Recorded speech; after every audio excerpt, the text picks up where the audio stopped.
Hey everybody, welcome back to Inspired to be Authentic. I feel like I have been gone for a while because I have been on a complete hiatus, going through a massive spiritual awakening, trauma healing, um, deep inner dive. And I had just been really digging in and moving through a lot of stuff. And I basically was tending to myself. So I'm back and I'm excited to be back. I have probably a few years worth of wisdom to share with you guys. So I'm good for a while now, I think. So I'm excited. I'm excited to be here with you guys to be able to share some more of my authenticity, my experiences, my wisdom, and as I transition into this next stage of my journey. So great to have you here. And if you have not already, please subscribe to my channel. And click the bell, which will notify you when I release new content. I'm going to be amping up my content here in the next while. I have a lot of inspiration, a lot of cool things that I want to share with you guys. And today is the first step. So this video is called, Are You Demisexual Like Me? I want to share with you guys my story of becoming a demisexual and how that took place for me, and I want to invite you guys into that really vulnerable and intimate part of my world in hopes that it gives people an understanding of possibly what they're going through, what you may be going through, and what may be coming for you, right? Because I think this planet is shifting and changing, and I want to explain all of that. So we're going to talk a bit about what it means to be a demisexual. I'm going to share my story from moving from ego and more of a masculine energy into integrating my feminine, and how this has changed my sexual nature as a being. We're going to talk about the planetary energy and what's going on the planet as far as the masculine and the feminine. The feminine is rising, and that's changing people because we are part of Mother Nature, and Mother Nature's consciousness is shifting, and she is inciting a shift in all of us. So we're going to talk about that. We're going to talk about the shame and the conditioning around making this transformation into the more feminine and how that's impacting our sexuality. And then authenticity and embodiment, and how slowing down and connecting with this feminine energy is the greatest gift that we can receive right now. Because it is where our healing takes place. So it's a big video today. It's going to be long, so grab yourself a tea, pause it, grab yourself a tea, and come back and join me because we're going to be going through some really cool concepts today, and I'm excited to share that with you guys.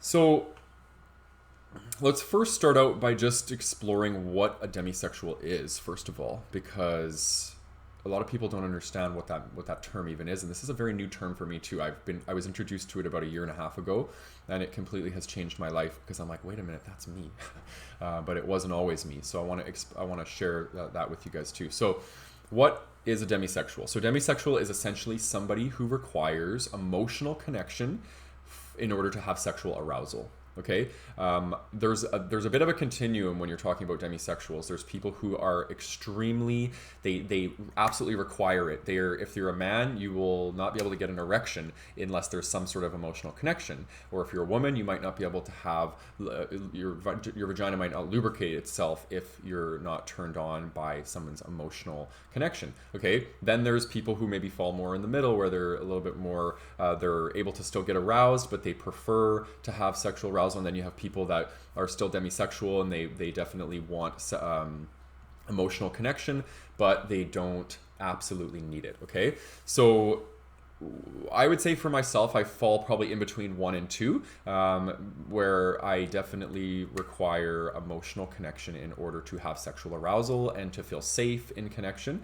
So these elements of that's essentially what it means to be demisexual. So there's a strong component of the emotional and intellectual aspects of intimacy that makes somebody feel aroused. Okay, that's the definition of demisexuality.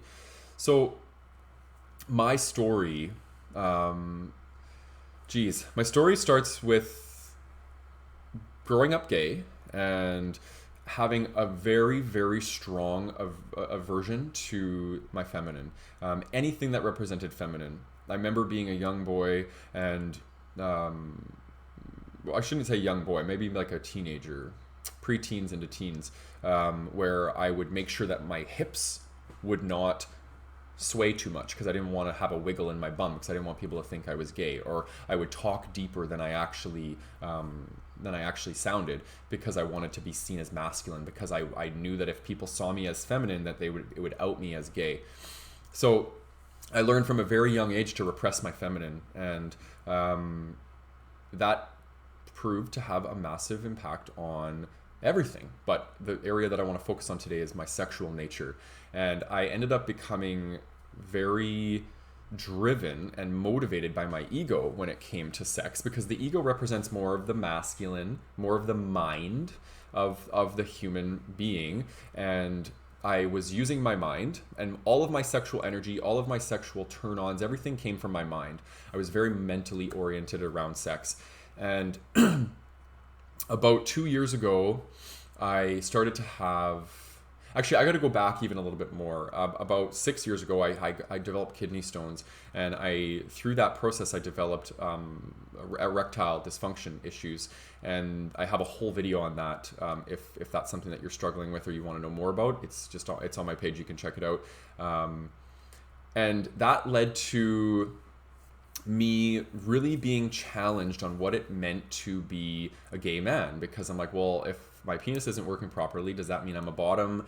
I didn't want to be a bottom because I equated that with being feminine. So I went through this whole process of feeling so much shame, not only around the fact that my body wasn't functioning properly, but by the fact that I had to then, therefore, if I wanted to engage in sex with men, I had to engage in sex in a way that I was shaming myself for, and that led to a bunch of issues. So basically, that was a whole 6-year journey of seeking out, trying to figure out what was going on with my body, why was it not working. I tried psychology, spiritual healing, urology, all these different modalities. Nothing was working. Okay, and at this time I was living in a very rigid box of my life. I was avoiding connection. I was, just really unhappy. And I decided I was going to pack up my stuff, sell off a lot of my stuff, and put my stuff in storage and move to Asia. Okay, and I ended up starting out in Thailand, and I found the Asian culture and energy over there to be very much more rooted in the feminine. And it was like I literally got there and I could feel my nervous system just start to settle, start to calm. And I was like, wow, this feels so good. Like nobody's in this rat race. Nobody's, they're more in touch with the feminine energy. They're more slowed down. And there was something that I really appreciated about that. And I started to notice that I was having, like, something was changing and shifting about me in my body, in my sexuality, in my nature. And I basically started to make peace with my feminine energy, my feminine nature, and being, I think a part of that is starting to honor my body, because a lot of the work that I did in Asia was around present moment awareness and really connecting and getting into the body. And my body had desires and my mind had desires. And for the longest time, I was listening to my mind, and my mind was bullying my body into doing things that it didn't want to do. Hence why a lot of the stuff around my body not functioning properly, my body having injuries, my body just not feeling like it was being honored, that's the issues that it was creating. So I had a sexual encounter when I was in Thailand that it was almost traumatizing for me. I completely engaged in a hookup that it just felt really wrong.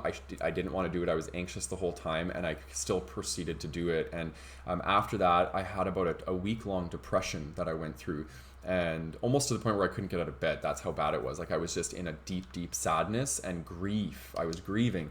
And so I went through that period, and I started to wake up to this idea that I have been betraying my body for so long, and my body has had desires for so long, and I haven't been feeding it. And this is my body's way of protesting and saying, if you don't honor the body, we're going to continue to not allow you to engage in a way that you think you need to be engaging because your ego tells you this, right? So part of my ego was around like, I need to be a dom top, I need to be super masculine, I need to have a ripped body, otherwise I won't be desirable, okay? That's the story that my mind was motivating. My ego was motivating my mind to therefore bully my body into being something that I'm not. And when I went through that period, my healing started when I started to slow things down and I started to honor what it was that my body wanted. And I started to notice that I had this strong yearning for connection, and not sexual connection. I had a strong yearning to just sit and chat with guys and talk with them and learn about them and allow there to be some sort of intimacy other than just jumping into the sack right away. And there was a lot of judgment around a lot of self-judgment about that, because I'm like, I was always told as a a teenager, as a male, that we should always be horny and that we should always want sex, and this became part of my conditioning around what it means to be a man. And so as I was moving through this transformation, I came up against a lot of shame around slowing down and wanting intimacy before sex, because I equated that with being like a woman. And as soon as when I started moving through this shame, and starting to honor that this is part of what I need in order to be satisfied sexually, that's when everything really changed for me, because I was able to start to understand what my needs were. And I think for the longest time I didn't honor my needs, and I didn't even know what my needs were, because I was in denial and I was lying to myself about what I needed. So I was always confused about what I wanted sexually, because my ego told one story and my body told one story, but I wasn't listening to my body, because I was almost dissociating from my body.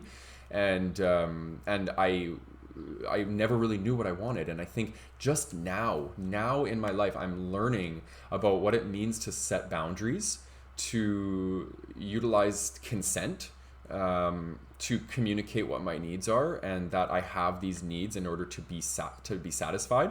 And what I'm noticing going through this is that I'm meeting so many other demisexuals that are closeted. It's almost like we have to come out as demisexuals, because we don't want to admit that we want connection before intimacy, because there's a lot of shame around that. But I'm noticing that there is a shit ton of demisexual people out there, and as soon as I started coming out as being demisexual in the Gay Men's Brotherhood, a lot of people started to reach out to me and being like, oh my god, this is exactly me, and this is what I'm about. But I never really realized there was a term for it. I didn't know anybody that was like this as well, and I didn't want to admit that I wanted connection before sex because of all the judgments around that, right? People, and I get this still to this day, where people, I want connection with them and they say, well, I'm not looking for that, I'm just looking for sex. Or no, you're being needy because you need connection before sex. Or there's all sorts of things that come up from it. And I think one of my biggest struggles in this journey has been meeting other men who have emotional intelligence and capacity for vulnerable connection. And I think because those two things both require us to heal our shame. And as gay men, there is a lot of shame that we have to move through. And shame tells us not to be vulnerable and not to want emotional connection. So I felt starved from emotional connection in the gay community for so long. And it's just now that I'm starting to meet other demisexual men that want these same things, that have capacity for connection, that things are changing a lot for me. And it's been such a game changer for me to have this type of connection in my life. And that's why I'm creating this video today, is that specific reason, because I know there's other people out there that are wondering, why am I different? What's going on with my body? Why can't I get hard? Or why am I not, wanting to have sex, and all the people around me are wanting to have sex and they're so super sexual and blah, blah, blah. And we think there's something wrong with us, or we think that we don't have a sex drive, or we think that we're asexual. It's not the case. It's because, well, that might be the case. I don't know your situation, but for me, it definitely wasn't the case. it was that I wasn't honoring my body. I was not honoring my body. My body was yearning for something that I was denying it and starving it.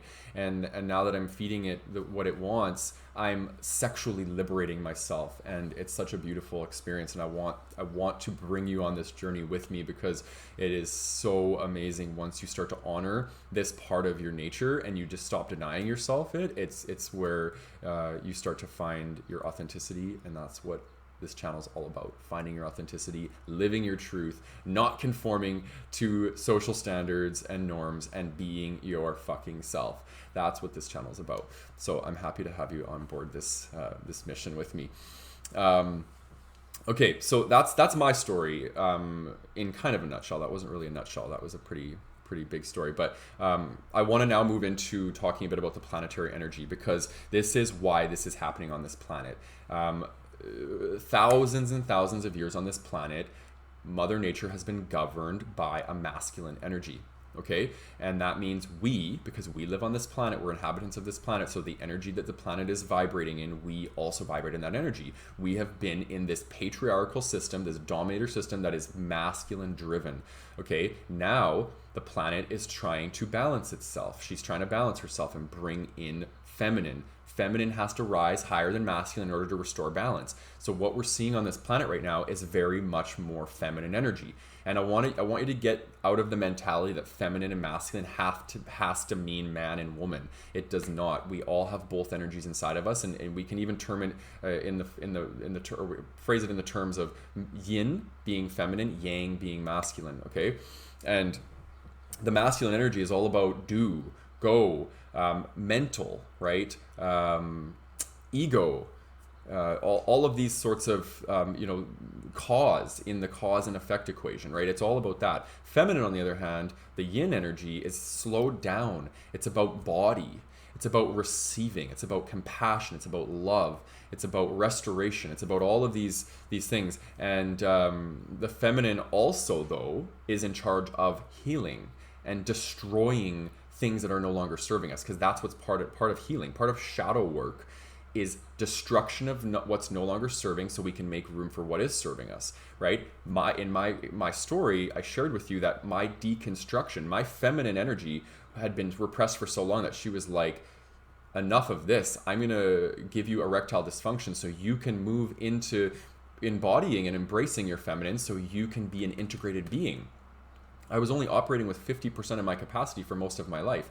Now I've integrated feminine, or I should say I'm still integrating feminine, and I'm operating more at a full capacity of my nature as a human being.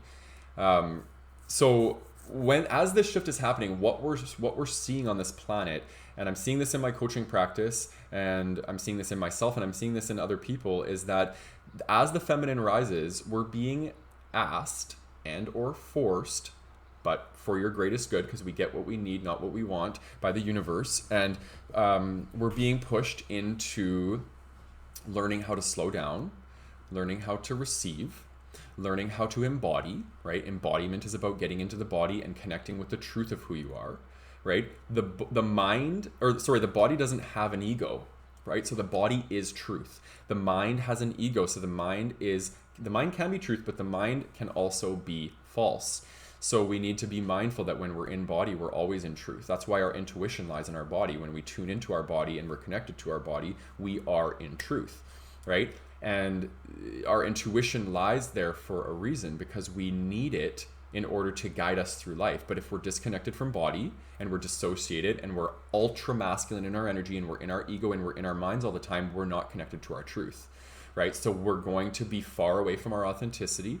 When we're far away from our authenticity, we're not happy because we're not honoring what we need. We're not getting our needs met, right? We're meeting our egoic needs, which is keeping us stuck in cycles of suffering. Because when we have what the ego wants, we're happy, but when we don't have what the ego wants, we're unhappy. So suffering, if you're always finding that you're doing this, you're happy and sad, and you're suffering a lot, it's because you're not embodied, right? So we need to get embodied. We need to get connected to the body, and that will be a game changer.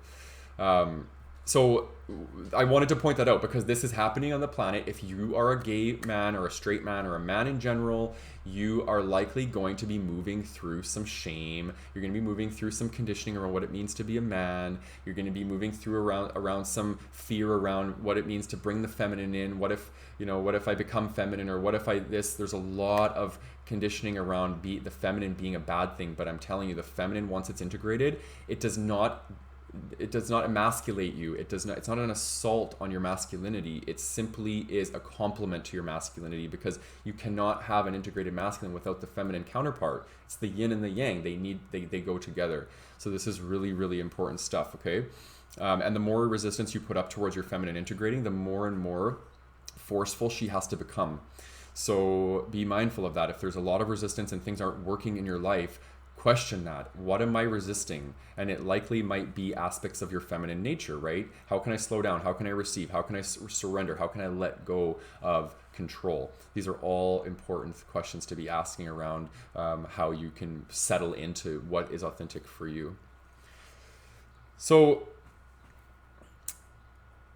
authenticity on the journey of discovering myself as a demisexual has been key, okay? Because one of the biggest barriers to becoming authentic is shame, right? And shame tells us that we need to be silent and we need to be secretive about our truth because we will be shamed for it, right? Authenticity is the opposite. It's about vulnerability, self-expression, connection, compassion for self. These things are really, really important, right? Because when we're reclaiming split aspects of ourselves, we need to have courage. We need to have that desire to not conform anymore, right? The people pleasing is out the window now. We're in a new paradigm. People pleasing is not going to work anymore, right? Authenticity is the new paradigm. So if you're finding that you're living your life for other people or trying to control perceptions of other people for yourself, that is not effective strategies anymore. It will only destroy you and bring you down into lower vibrations. And we want to make sure that we're honoring what is true for us, so we can stay in these higher vibrations where we can feel happy and we can feel peace and we can feel love. And but be mindful that part of this journey is moving through the shame, right? And shame comes on in layers, and it's also taken off in layers. So think about shame as an onion inside of you, right? And it's basically every single experience that you had that you denied yourself because of shame and you judged yourself, it put on a layer of shame. And then when it comes off, it has to come off in layers. The onion doesn't just evaporate and it's gone, right? You'd go through a healing crisis if that happened, and it would not be good. Your nervous system couldn't handle that. So it comes off in layers, and these layers usually come off in thoughts, sensations, or feelings. And if we allow ourselves to feel these feelings, it can be extremely powerful. And that's where the healing takes place, right? So we peel off. So one of the things I want to leave you with is, if you're going through this transformation of, and it doesn't necessarily need to be about being demisexual, but it could be any transformation, and you're coming up against shame, don't judge that shame. Have a lot of self-compassion and just trust that everything that you're experiencing is releasing, purging from your being. You're not reliving it. You're not re-traumatizing yourself with the shame just because you're feeling it, right?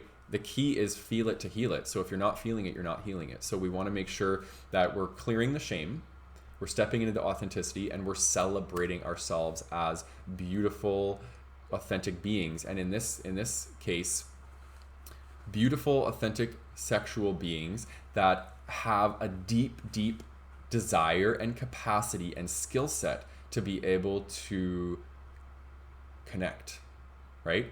Again, demisexuals are all about connection, and connection is beautiful. Connection is amazing. And we are the people that are going to be moving this planet forward in this realm of integration of our sexual nature, our masculine, or restoring balance between masculine and feminine energies, because we have this capacity to tap into both of these worlds, right? If you're a demisexual, you likely, and you're embracing it, you likely have a strong feminine and a strong masculine, and you're able to navigate both of them. The feminine wants connection. The masculine knows that once it has connection, that it can then therefore pursue what it, you know, sex or sexual arousal or sensuality or whatever it is that you have desires for.